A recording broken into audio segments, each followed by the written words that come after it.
అందరికీ నమస్కారం. స్ట్రీట్ స్టైల్‌లో అరటికాయ బజ్జీ ఇంట్లోనే ఎలా చేసుకోవాలో తెలుసుకుందామా? ముందుగా ఒక బౌల్ తీసుకొని దాంట్లో 6 గరిటెల శనగపిండిని వేసుకోండి. వేసుకున్న తర్వాత దాంట్లో ఒక గరిటె వరిపిండిని వేసుకోండి. మెత్తని పిండి వేసుకోండి. వేసుకొని ఒకసారి కలుపుకున్న తర్వాత కొంచెం బేకింగ్ సోడా, మీ రుచికి సరిపడగా ఉప్పు, అలాగే 1 టేబుల్ స్పూన్ కారం వేసుకొని తర్వాత కొద్దిగా వాముని వేసుకోండి. వేసుకున్న తర్వాత ఒక్కసారి కలుపుకొని దీంట్లో కొద్దిగా నీళ్లు పోసుకుంటూ ఉండలేమీ లేకుండా పిండిని కలుపుకోవాలి. స్ట్రీట్ ఫుడ్స్ బయట బండ్ల మీద తినే కన్నా ఇలా ఇంట్లో తయారు చేసుకొని తింటే హెల్త్ బాగుంటుంది. అరటికాయ బజ్జీయే కాకుండా మిర్చి బజ్జీ, ఎగ్ బజ్జీ, ఆలూ బజ్జీ, టొమాటో బజ్జీ, ఏ బజ్జీ వేసుకోవాలనుకున్నా సేమ్ ఇదే బ్యాటర్ని వాడుకోవచ్చు. అరటికాయ అనుకుంటే అరటికాయని డిప్ చేస్తారు, మిర్చి అనుకుంటే మిర్చి. ఇదే విధంగా ఏ బజ్జీ వేసుకోవాలన్నా దీంట్లో డిప్ చేసుకొని కాగిన నూనెలో వేసుకొని తీసుకోవడమే. ఈ కన్సిస్టెన్సీ వచ్చేంత వరకు వాటర్ పోసుకుంటా కలుపుకోవాలి.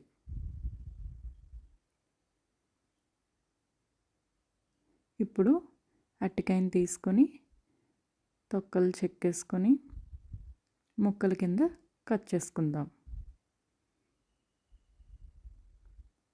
మీకు ఏ షేప్లో కావాలంటే ఆ షేప్లో కట్ చేసుకోండి. సైజు కూడా సన్నగా కావాలంటే సన్నగా కట్ చేసుకోండి, కొంచెం మందంగా కావాలంటే మందంగా కట్ చేసుకోండి. నేనైతే ఇలా కట్ చేసుకుని వేసుకుంటాను.